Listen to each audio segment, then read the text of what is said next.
Eh ben ça grimpe ici.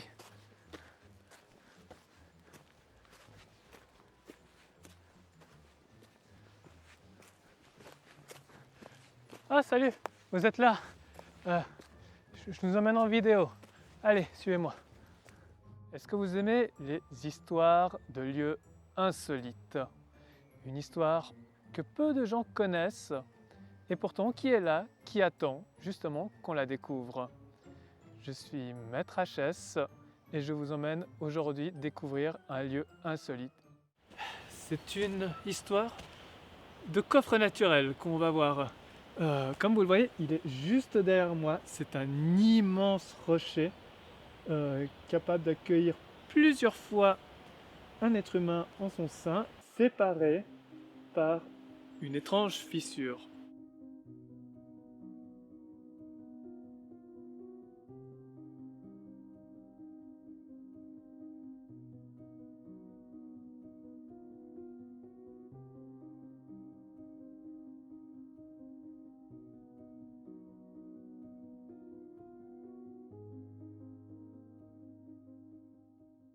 Voir un truc comme ça, géant, bien rond, qui a l'air d'avoir un couvercle dessus, fallait pas plus pour qu'on ait l'idée de dire qu'il y a un trésor là-dedans, hein. D'ailleurs, il y a une très bonne histoire à raconter là-dessus.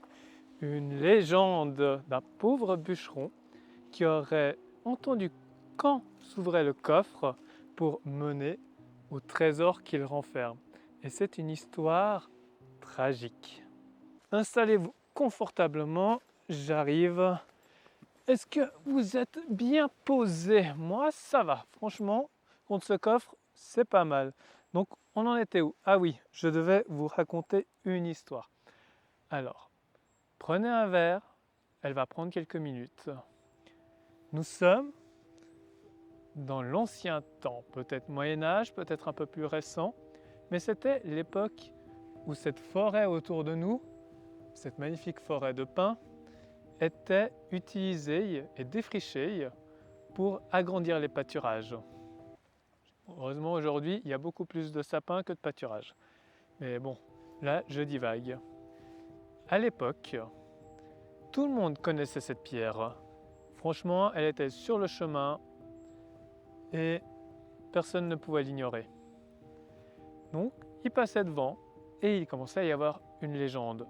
Une légende où en fait, cette pierre cachait le trésor des gnomes et de leur patron, le bouc. Je ne sais pas pourquoi il y avait des boucs partout, hein, franchement. Qui a eu l'idée de mettre un bouc dans l'histoire? Mais bon, soit le trésor des gnomes et du bouc, leur patron, leur patron, le bouc diabolique. Il était dit que quiconque s'emparait du trésor serait maudit.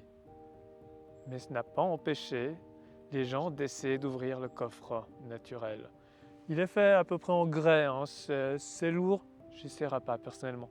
Mais soit, ils sont venus avec les hommes les plus forts, avec des barres de métaux, rien n'y a fait. C'est comme s'il était impossible à ouvrir. Quoique, il faudra amener une fois une pelleteuse ici. Personne n'y arrivait.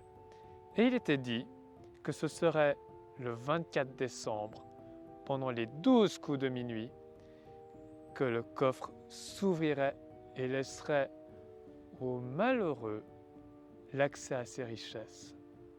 C'est donc en décembre, la veille du 24, que deux bûcherons, pris par le froid, ont décidé de dormir dans la grange d'à côté. L'un d'eux, aventureux et peut-être fou, a proposé à son ami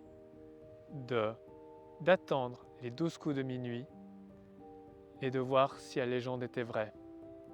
Son pote, plus malin ou plus prudent, a décidé de laisser passer l'affaire. Il a dit à son ami, je te laisse faire, moi je rentre au village. A-t-il bien fait? Peut-être. Car pendant la nuit, malgré le froid, au premier coup de minuit, le bûcheron resté sur place est réveillé par le crissement de la pierre. un lourd crissement. Il sort et qu'est-ce qu'il découvre? La pierre ouverte. Il s'approche, passe sa tête au-dessus et voit un immense escalier en colimaçon qui descend et au fond brille un véritable trésor de pièces d'or et d'autres joyaux. Peut-être poursuivi par des dettes, il plonge dans le coffre et commence à assembler. Il ramasse l'or, s'en met plein les poches, pendant qu'il compte les coups de minuit. Dong, dong, dong. Et alors qu'un mal de tête de plus en plus intense le prend, il finit par compter 11. À la 11e cloche, il décide de remonter en catastrophe. Mais nous étions en hiver. Et en hiver, il y a du gel. La dernière marche était gelée et notre malheureux glissa pour retomber au fond du coffre alors que le couvercle se refermait sur lui. Le lendemain, son camarade et ami rentré au village, n'ayant pas de nouvelles, décide d'organiser une battue pour retrouver son infortuné camarade. Et effectivement, infortuné, car son ami est retrouvé dans le lit de la rivière en contrebas, complètement nu et sans aucune possession. Il faut croire que les gnomes avaient besoin de ses vêtements.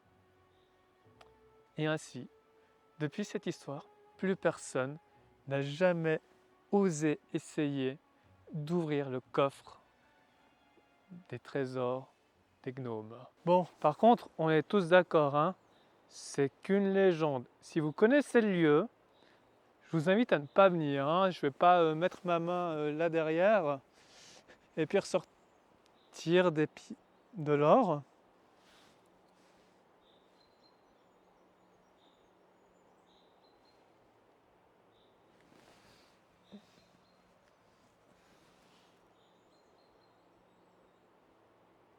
Je vais tellement me faire buter par les gnomes ce soir. Mes meilleurs trésors au monde. Oh, non. Ouais, il est bon. Moi, je suis bon.